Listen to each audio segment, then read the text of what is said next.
If you go ahead and spin the proverbial wheel of global worry today, there's a good chance you'll land on the words China and World War III. Unfortunately, there are several reasons for that, and they all lead to the question no one wants to think about. Is China getting ready for World War III? It's true that nowadays you can't go far without someone talking about the perils of Taiwanese reunification, artificial Chinese islands, Cold War 2.0, or the specifications of the latest hypersonic missile.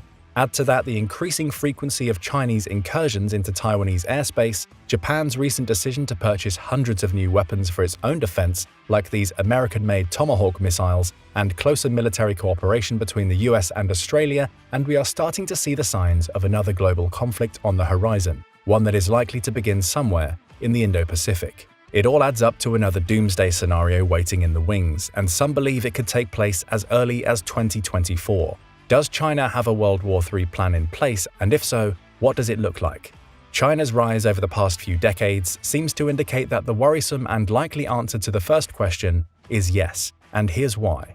Tensions between China and the West have not been this high in a long time. Rewind several decades, and many experts would have laughed at you if you claimed you were a time traveler from the future and China posed a serious geopolitical threat to the international order. That's because the 1990s were a strange time, and not just because of the oversized jeans and kids' obsession with green slime. It was a period of untempered Western optimism. Yep, you heard that right, optimism. From our pessimism-soaked vantage point today, the geopolitical arc of that decade was almost unicorn-like, a surreal period of national unity, hope, and security, with the 9/11 terrorist attacks on the Twin Towers. But for a while, things seemed, well, good. Emerging victorious from its 45-year ideological standoff with the Soviet Union, for a brief unipolar moment in time, the United States enjoyed unmatched power and prestige on the global stage. There were no more near-peer threats. While terrorists and revolutionaries conspired at the peripheries of power, America's military and its coalition partners, equipped to the eyeballs with the latest technology and fresh off their rollicking victory in the Persian Gulf, bought into the idea that democracy was spreading and would continue to do so with assistance and persistence around the globe. It was in this geopolitical climate that things really started to change for China, not that many Western observers really noticed. Between 1949 and 1971, it had existed behind the Bamboo Curtain, a totalitarian dictatorship under the authoritarian communist revolutionary Mao Zedong. Things changed when the United States sought rapprochement with China in the 1970s, thereafter reopening diplomatic relations and turning China into a willing Cold War partner through strengthening economic relationships and a degree of exposure to the West it had not enjoyed since World War II. China started modernizing. A lot. Americans profited, China grew. As China grew, Americans hoped the exposure to Western values and ideas would liberalize and democratize China. There were social and cultural reforms amid the modernization, yes, but not many. China's benign growth lulled the West into a false sense of security. Some pundits argue that it was in the 1990s, the heyday of American optimism, that China started really playing the long game, hatching a secret 50-year plan to achieve the great rejuvenation of the Chinese nation after a century of downturns. Entangling its economy with the United States, it grew fast enough to convince the West it deserved a place in the World Trade Organization, the WTO, something it achieved by the early 2000s. Yes, we will play by the rules of international order, Chinese leaders proclaimed, with enough zeal to make their Western partners proud. It was around then its economy started booming, growing almost 10% every year for the next 2 decades. Between 1980 and 2000, its GDP quadrupled. Starting at under $90 billion in 1980, it now hovers around $13 trillion, the fastest growing increase in human history.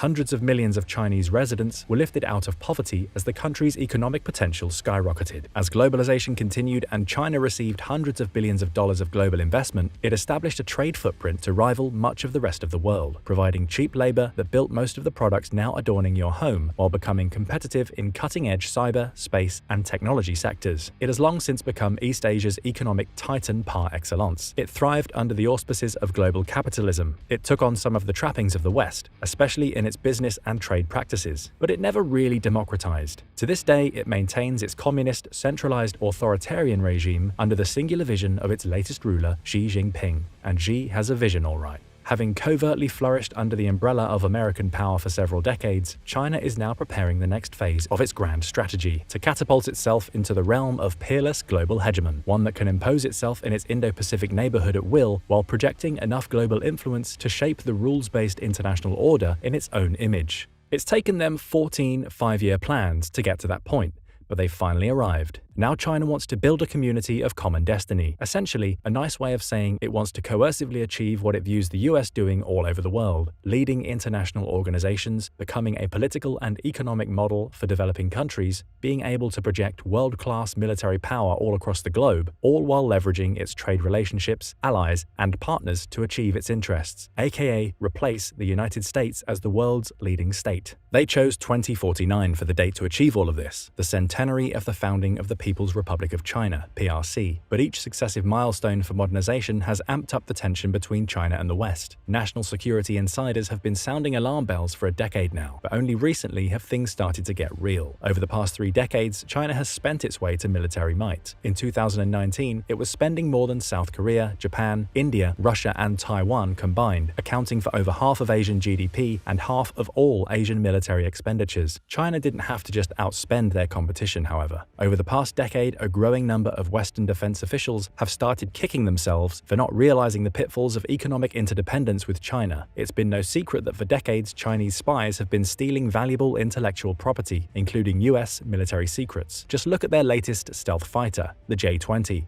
It's a surreal mashup of the latest stealth technology, the type you might get if an American F-22, F-35, and a Russian MiG-144 walked into a bar, had one too many, and started spilling their secrets within earshot of a Chinese spy. China has stolen immense amounts of data too. Some we unwittingly give them by opting in to use Chinese-owned platforms like TikTok, data that US officials claim gives them enough personal information to identify potential targets for intelligence collection and other subterfuge. Just like the West can and probably does, China uses this data to geolocate top national security targets, recruit spies, conduct massive remote cyber attacks, and steal military and technology secrets. The issue isn't just that China has shiny new advanced submarines, missiles, aircrafts, drones, and other toys to play with. It is that it's now looking like it has the logistics, infrastructure, and know-how to use them effectively. And that's something we need to explore further. As we all know, nation-states can't just fling military power around the globe willy-nilly. You have to have the national industrial base to build up your power, the domestic support to use it, the transport infrastructure to move it, agreements in place to base it, and an effective doctrine and strategy to employ it. It took the United States 4 years of total war and victory in 2 theaters to emerge as a bona fide global superpower after World War II. Were it not for the destabilization in the aftermath of that war and the exigencies of the Cold War that followed it, it would not have many of the military basing agreements or the alliances and partnerships it now enjoys around the world today. Many of those relationships and the infrastructure sustaining them took decades, even generations, to build. And today, that is something we often take for granted. But not China. They know the price of obscurity and the difficulty of restoring national power and prestige back to superpower levels. Their long-term strategy, in part, is to achieve the same degree of global agency that the United States enjoys. It too wants bases for its military all over the world, flourishing economic relationships, and safe trade routes for its commercial fleet. Without a world war to create the conditions for its rise to power, China has had to engineer its rise artificially, partially through guile and subterfuge, partially using state-sponsored initiatives that scream, "We are trying to go global, and we will make it happen whether you like it or not." One of China's global projects that stands out from the rest in terms of ambition, scale, and significance, the One Belt Road Initiative, or Belt and Road Initiative, BRI. Much like the ancient Silk Road that connected Chinese traders and goods with rich foreign markets, the BRI strives to achieve the same degree of global influence for China in the modern era. To understand China, you have to grapple with the BRI. Many analysts view the project as China's answer to the Marshall Plan, a post-World War II economic assistance package that sought to revitalize war-torn Europe. Unlike the Marshall Plan, the BRI is extended to any willing economic partner. Formal agreements between China, the host nation, to build economic and political ties generally precede a litany of Chinese investment, funding, infrastructure projects, tech collaboration, and more. In the process, China gets access to ports and airfields, markets for state-owned companies, safeguards for international trade, and international influence. For years, the BRI has been the litmus test for global Chinese power projection. The belt connects China with Europe and the other dozen nations on its borders via a series of overland trade routes, while the road refers to its maritime interests, fueling stations, ports, industry, infrastructure scattered throughout Southeast Asia and the Indian Ocean. A great example of periphery diplomacy, BRI projects can now be found from the Himalayas to the Horn of Africa and Mediterranean basin. It has funded infrastructure deals in Malaysia, gas pipelines and railroads in Nigeria, Egypt, Ethiopia, and Kenya, maintains port operations in Greece,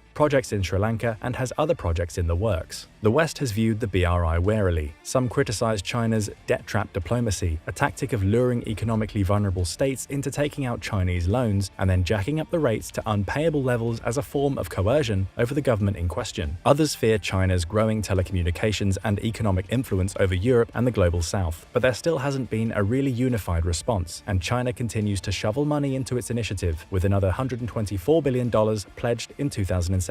One of the big warning signs came that same year, when China decided to establish a hub in Djibouti, a developing nation strategically located in the Gulf of Aden on the Horn of Africa. China had essentially said it would never open an official military base there, and then they did, calling it a logistics facility, even though PLA Navy Marines and other forces regularly mull about with armored vehicles and artillery. It is considering similar projects in Cambodia, Myanmar, Thailand, Singapore, Indonesia, Pakistan, Sri Lanka, United Arab Emirates, Kenya, Seychelles, Tanzania, Angola, and Tajikistan, evidence of China's expanding military footprint around the globe. These military bases hold great potential for regional destabilization. Such developments are a warning that countries can become unwitting partners to PRC military expansion by giving China access to airfields and ports it would otherwise lack. A global footprint, therefore, is a prerequisite for China's national rejuvenation and has certainly empowered its actions at home. Maritime disputes in the waters around China are so common they've almost become normalized. These waters in the South China Sea are heavily trafficked, including some of the richest shipping lanes in the world. Xi Jinping made a promise not to militarize certain islands China artificially built in the South China Sea. Now the Parcel and Spratly Islands are militarized and can be used to intimidate and coerce coastal states throughout the region. The bullying continues in the East China Sea as Chinese merchant vessels regularly dominate lucrative shipping lanes. Coast Guard, military, and commercial ships deprive foreign fishermen of access to resources, and policymakers make ambitious maritime claims that are frequently rejected as lacking basis in international law. For the record, territorial waters are considered up to 12 nautical miles off a country's coastline, a fact China ignores. China wants to monopolize the natural gas,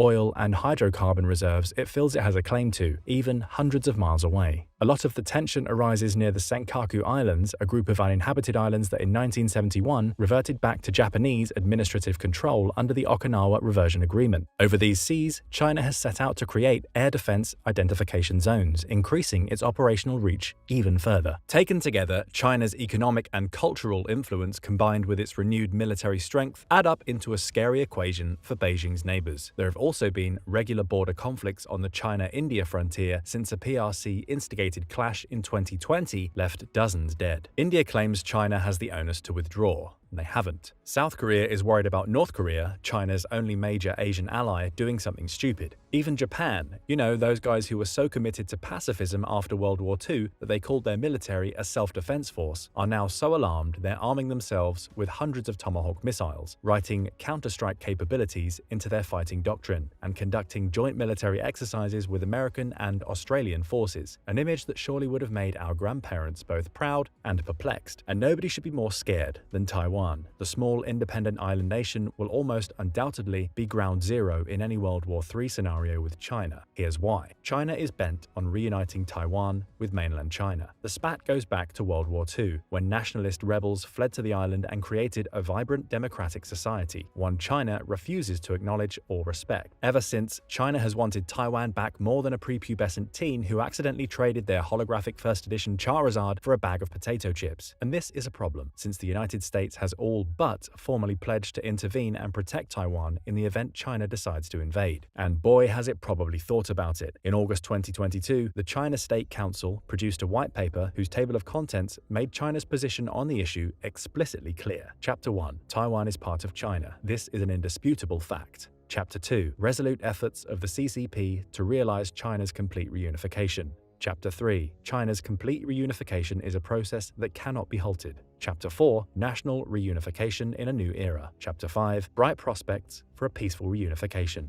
It's okay, you can tell us how you really feel, Beijing. We are one China, the paper alleges, and Taiwan is part of China. This is an indisputable fact supported by history and the law. Taiwan has never been a state. Its status as part of China is unalterable. The CPC is committed to the historic mission of resolving the Taiwan question and realizing China's complete reunification. So China is overwhelmingly focused on reunifying Taiwan. They say they won't use force. Where have we heard that before? Authoritarian leader claims he won't use force to reunify territory he believes is rightfully his. But hey, this type of tension has been brewing since the 1996 Taiwan Strait crisis, when the PRC had a showdown with an American carrier group after conducting a bunch of missile tests in the Taiwan Strait. The outcome of the Taiwan issue has real global bearings. Taiwan is the epicenter of the global semiconductor industry. What's a semiconductor, you say? Anything that has an electronic chip. Your phone, your computer, your wireless modem, your electronic toys, your average ballistic missile, medical instruments, televisions, cutting-edge satellites, they all rely on semiconductors for computing. It is a $556 billion industry, one that for better or for worse hinges on the whims of a Taiwan-China-US love triangle. You see, the US sells 46% of global semiconductors, but only manufactures 12% of them. China consumes the most, importing $378 billion worth and putting what it buys into 35% of the world's devices. And Taiwan, as you might expect, has 53% of the global semiconductor market share and produces 90% of the world's most advanced ones you might see in cars, smartphones, and military tech. That's a serious share of the market. Interdependence is a problem. The US is now trying to decouple itself from the Taipei-Beijing chip drama and become self-sufficient. But Taiwan's predominance on the global chip market is one reason Beijing literally cannot afford to let Taiwan continue to independently exist. It needs to set the terms of trade in the region, not Taiwan and other Western-facing nations. Otherwise, it will always be seen as a second-rate power. What does this all amount to? Well, this situation has produced the worst security crisis in the Taiwan Strait in 20 years. China means business. As Taiwan becomes more eager to carve out its independence from the mainland, China views its very sovereign existence as an existential threat. China worries about being hamstrung behind the first island chain, a series of nations that includes the Philippines, Borneo, Japan, and the Ryukyu Islands, that it fears can contain and limit its ability to project power beyond its shores. Taiwan is at the heart of this island chain, a cornerstone of Western power in the region, one that perpetually transmits dangerously subversive messages of Western-backed prosperity while it remains independent. With Taiwan under America's orbit, it is a thorn in Xi's side. With a reunified Taiwan, China gains the ability to break the first island chain and wield influence deep into the Pacific. Predictably, China is throwing caution to the wind regarding Taiwan's territorial sovereignty, violating Taiwan's Air Defense Identification Zone, ADIZ, and the median line dividing the Taiwan Strait, once considered as an invisible barrier between the two entities with frightful regularity. Between 1954 and 2020, there were only 4 Chinese violations of these internationally recognized demarcations. In 2020 alone, there were 380.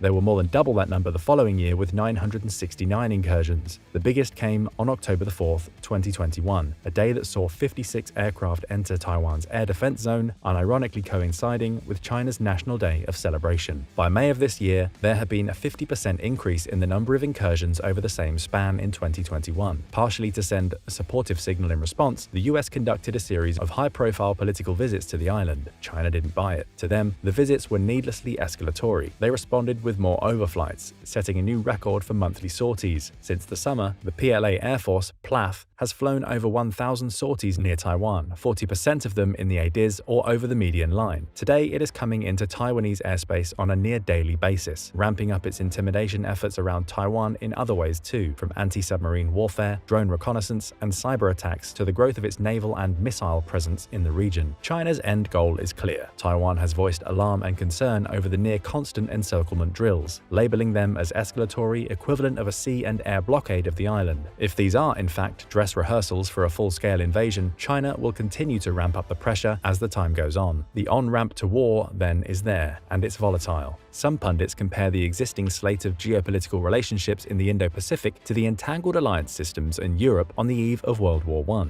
This is, at least, a line of reasoning. Hal Brands, a prominent political scientist at Johns Hopkins University, has espoused comparing Japanese, Australian, and American collaboration as a latter-day triple entente, the pre-World War coalition that sought to contain Imperial Germany in the Western Pacific. It didn't take much for the World War I powder keg to erupt in the Balkans, fueling a chain reaction that resulted in the First World War. If history is any guide, it won't take much to escalate a regional clash in the Indo-Pacific into a global war either. It is here in Asia's maritime heartland where all the ingredients of a global cataclysm are conspiring against the post-Cold War period of peace and stability in the Indo-Pacific. one analyst observed. It's also here where the naked edge of China's hegemonic ambitions are on full display, with dire consequences for smaller neighbors and the broader liberal international order. Here lies the defining geopolitical dilemma of our times. Well put. So how are the major players gearing up to play their part? We've already talked about China, at least their geopolitical maneuvering. Militarily, they've been following the same path, modernizing at an impressive rate to add bite to their bark as they pursue their strategy of recasting the global governance system in its own image. Its to-do list has, so far, taken a page right out of America's playbook. China has adopted the model that made America powerful, first building a moderately prosperous society in all respects, then using that as a foundation to build a truly competitive, world-class military. The fusion of civil-military power is deliberate. Industrial developments in quantum computing, AI, robotics, and biotechnology not only help China become competitive in the civilian sphere, these technologies can be appropriated to help the Chinese network their military forces. And make no mistake, this is something it is eagerly doing. To create a state-of-the-art air force, it has set a goal to fully network its combined and joint chains of command by 2027. Advancing dual-use technologies, ones that can benefit civilian and military infrastructure alike, will enable rapid information exchange between its army, navy, air, rocket, and yes, even space forces. Easily setting the Chinese military apart from anything America's nearest peer, the Russians have been able to achieve in Ukraine if they succeed. For a while now, the CCP has portrayed a West in relative decline. This narrative fuels Beijing's hopes it can supplant the United States as the preeminent global superpower. And to be fair, things in the United States haven't been all that peachy over the past decade or so. Race riots, populism, rampant misinformation and fake news, capital uprisings, COVID, political polarization, mistrust, and fear have exposed internal fractures and brought American democracy to its weakest point in generations. But America has been gearing up for its marathon clash against China for years now, in the hopes that if things did spill over into a full-scale war, it would be ready. American leaders, regardless of political party, are now mostly unified on this. They know the coming struggle will be ideological and cultural as much as it will be an in-and-out technological, economic, and military competition. Still, it wasn't really until 2018 that the United States officially changed its strategic posture to address China's rise. At the tail end of two fruitless decades in the Middle East, its national strategy shifted to recognize China, not terrorists or Russia, as the main peer adversary. This year, the Biden administration updated its national security strategy but did not depart from the rhetoric or strategic competition that pervaded earlier iterations. American strategy emphasizes this as the decisive decade, to get ahead and win the competition for the 21st century. Some people criticize American strategy for reviving antiquated Cold War mentalities, painting over Soviet tropes with Chinese skins in another zero-sum adversarial competition that could needlessly escalate into war. Vastly different political systems aside, there are more similarities than differences between China and the United States than there were between the US and the Soviet Union, especially in the realm of economics. The two competing powers are not mutually exclusive, but disagreements and mistrust are common enough destabilizers that many fear the status quo can't be maintained for long.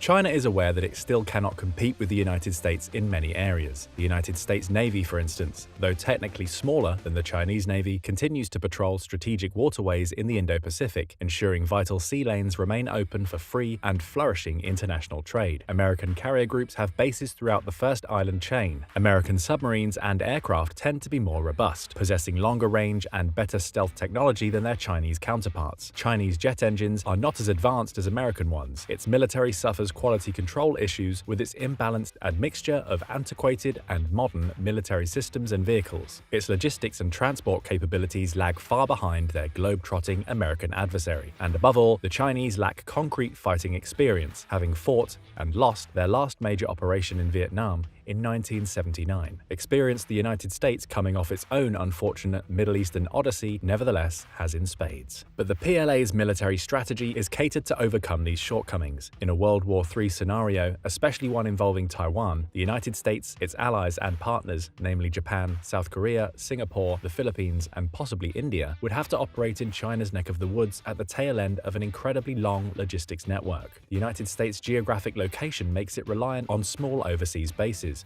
refueling tankers, transport vehicles, and carriers to convey and sustain its units abroad. While China continues modernizing its forces and develops its own expeditionary capabilities, it has developed an anti-access area denial (A2AD) strategy to keep America and its allies at bay in the Indo-Pacific. The strategy has seen China prioritize the construction of a bristling array of ground-based missiles, naval assets, and aircraft equipped with the latest air-to-air and air-to-ground missiles that can outrange their American counterparts, and thus discourage them from intervening in a regional conflict. This active defense strategy will make American intervention in Taiwan both risky and potentially deadly. Is all of this really leading to a future world war? Most security experts will be the first to tell you that the war against China is anything but inevitable. If both powers can learn to manage their competitive relationship, they can peacefully coexist despite their adversarial posture. But wars can ignite from inauspicious sources. As Peter Warren Singer, a strategist and senior fellow at a think tank called New America and award-winning author, has written, in the coming decades, a war might ignite accidentally, such as by two opposing warships trading paint near a reef not even marked on a nautical chart, or it could slow burn and erupt as a reordering of the global system in the late 2020s, a period at which China's military buildup is on pace to match the US. Singer has spent a lot of time thinking about the type of war we might expect in the Pacific. The war, he argues, will be a multi-domain conflict, meaning it will transpire in the traditional domains of air, sea, and land, as well as futuristic domains like space, the lifeblood of modern military communications, and cyber, where digital military systems and civilian infrastructure may be prone to attack. The United States has not waged a multi-domain war against a peer adversary since 1945, and so many of the lessons it learned in Iraq and Afghanistan may not be as relevant to a war with China. Likewise, America's traditional approach to wars has been to overmatch its enemies, relying on military technology at least one generation ahead to produce qualitative advantages on the battlefield. US forces can't count on overmatch in the future, Singer argues, since much of America's intellectual property has been stolen outright by Chinese spies, while its R&D has been accelerating its experimentation with space, drone, hypersonic, and cyber technologies. Still, experimentation is not the same as full-scale acquisition and implementation. China's two biggest vulnerabilities are historically significant, that it is reliant on imported semiconductors and microchips, things it cannot produce itself, and second, that it is heavily reliant on imported oil. The situation is not unlike Japan's in the early 20th century, a rapidly modernizing imperial power with a plucky navy totally reliant on oil imports to sustain itself. As it started to expand into China and the Pacific, seeking access to raw resources, the United States embarked the export of oil and other military goods. Pearl Harbor, the start of the last war for the United States fought in the Pacific, came in part because Japanese leaders viewed the war with the United States as inevitable. It needed an independent oil supply, something it would seek in the oil-rich Dutch East Indies, and it knew if it attacked, the US would come knocking, so it needed to prevent its own geopolitical encirclement by striking a knockout blow on the American fleet, then stationed at Pearl Harbor. It had a narrow window, given its limited oil reserves at home,